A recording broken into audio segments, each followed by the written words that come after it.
pelatih timnas Indonesia Shin Tae-yong kembali jadi buah bibir di Asia. Setelah menolak tawaran menggiurkan dari klub raksasa Cina demi membesut skuad Garuda. Kini pelatih asal Korea Selatan itu punya kesempatan kedua karena dikabarkan masuk radar Federasi Sepak Bola Cina untuk menggantikan Branko Ivankovic.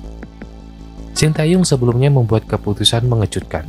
Pada 2019, ia lebih memilih melatih Indonesia ketimbang menerima tawaran fantastis dari klub Liga Super Cina Shenzhen FC yang siap menggajinya 3 juta US dollar per tahun atau setara 45 miliar rupiah.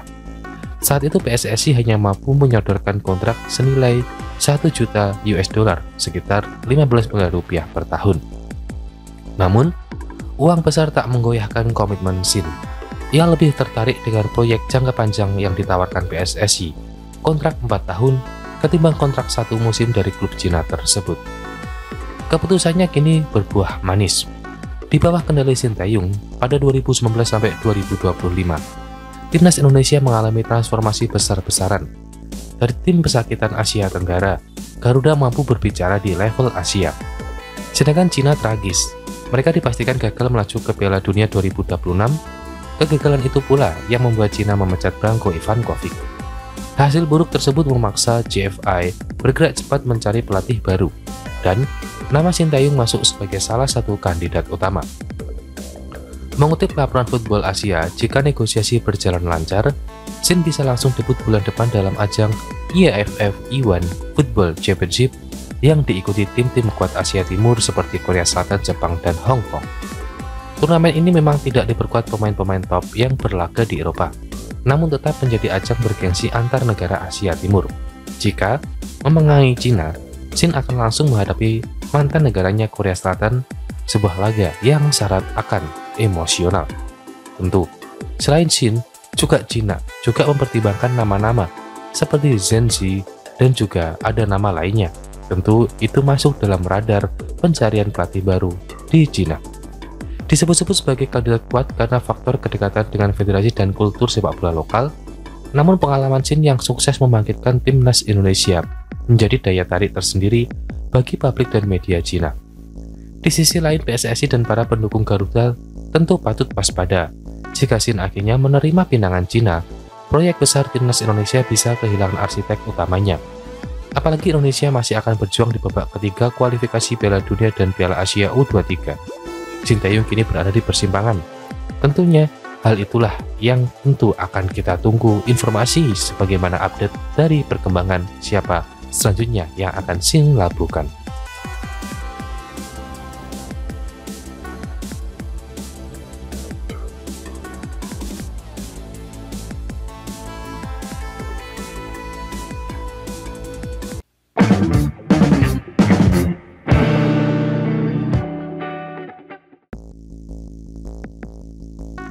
Bek timnas Indonesia, Miss Hilgers mengalami nasib kurang menyenangkan usai terusir dari FC20. Pasalnya bek berusia 24 tahun itu dilaporkan masih sepi peminat. The Tukers, julukan FC20, dilaporkan melakukan perombakan skuad besar-besaran dalam menatap musim baru. Beberapa pemain akan mereka lepas dan Hilgers dikabarkan masuk dalam daftar pemain tersebut. Hilgers sejatinya masih terikat kontrak hingga Juni 2026. Namun sampai saat ini belum ada pembicaraan mengenai perpanjangan kontrak yang dilakukan oleh kedua pihak. FC20 pun berminat untuk melepasnya di bursa transfer musim panas ini agar pemain timnas Indonesia tidak keluar secara gratis. Kabar Hilgers didapat dari The Tukers pada bursa transfer musim panas ini bukan hanya sekedar kabar burung. Direktur teknis FC20, Chang Struer, baru-baru ini menyampaikan kalau pihaknya mempersilahkan sang pemain untuk pergi dari klub. Namun, yang menjadi permasalahan, Hilgers disebut sepi peminat. Hal itu diungkapkan oleh jurnalis Belanda, Leontien Voorde. Dia menyebut belum ada tawaran pasti dari klub manapun untuk pemain timnas Indonesia tersebut. Saat ini belum ada tawaran konkret dari klub manapun untuk Hilgers, kata Tim Voorde. Tim Voorde mengatakan FC20 melakukan strategi transfer yang berbeda, di mana The Tukers justru akan tetap mendatangkan sosok bek tengah kendati belum ada pemain yang terjual termasuk Hilgers. Biasanya klub harus menjual pemain terlebih dahulu sebelum mendatangkan pemain baru di posisi yang sama. Tapi FC20 melakukan hal sebaliknya. Mereka ingin mendatangkan dua bek tengah tanpa menunggu Hilgers mendapatkan klub baru. Jadi mereka memilih untuk bertindak proaktif bukan reaktif, tutur dia. Gilchrist bisa dibilang merupakan bek andalan FC20. Namun di musim ini performanya agak menurun sehingga membuat The Tukers berniat untuk melepasnya di bursa transfer musim panas ini.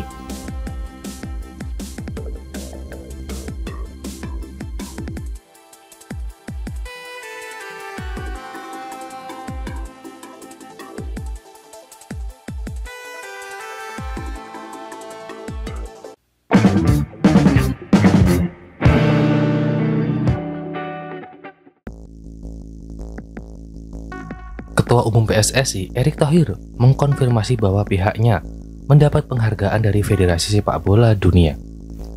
Penghargaan yang diberikan FIFA itu diterima PSSI ketika Erick Thohir menghadiri FIFA Executive Football Summit 2025 di Miami, Amerika Serikat. Dalam momen yang diunggah, pada Minggu 15 Juni 2025 pagi waktu Indonesia Barat itu, Erick Thohir terlihat bersama Presiden FIFA, Gianni Infantino. Erick Thohir menerima penghargaan kategori Gold yang diberikan kepada PSSI dari FIFA Worldwide Award for Asian Member Association. Menghadiri FIFA Executive Football Summit 2025 di Miami, Amerika Serikat, untuk menerima penghargaan kategori Gold yang diberikan kepada PSSI dari FIFA Forward Awards for Asian Member Association, tulis Erick Thohir dalam Instagram pribadinya. Menurut penamarannya, penghargaan FIFA ini pertama kali dalam sejarah sepak bola Indonesia usai berhasil menjalankan proyek PSSI National Training Center.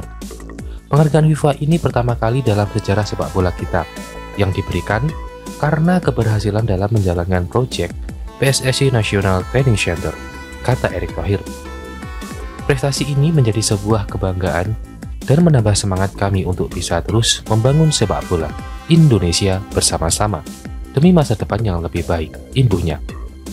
Diketahui PSSI bersama pemerintah dan FIFA telah mewujudkan pembangunan training center PSSI di IKN untuk kebutuhan timnas Indonesia. Karenanya Erick Thohir menyampaikan terima kasih kepada Gianni Infantino selaku Presiden FIFA serta pemerintah yang telah mendukung penuh. Terima kasih kepada Presiden FIFA Mr. Gianni Infantino atas kepercayaannya kepada PSSI untuk terus membangun sepak bola Indonesia. Terima kasih juga atas kontribusi pemerintah yang begitu besar untuk mewujudkan pembangunan training center PSSI di IKN, tutup Erick Thohir.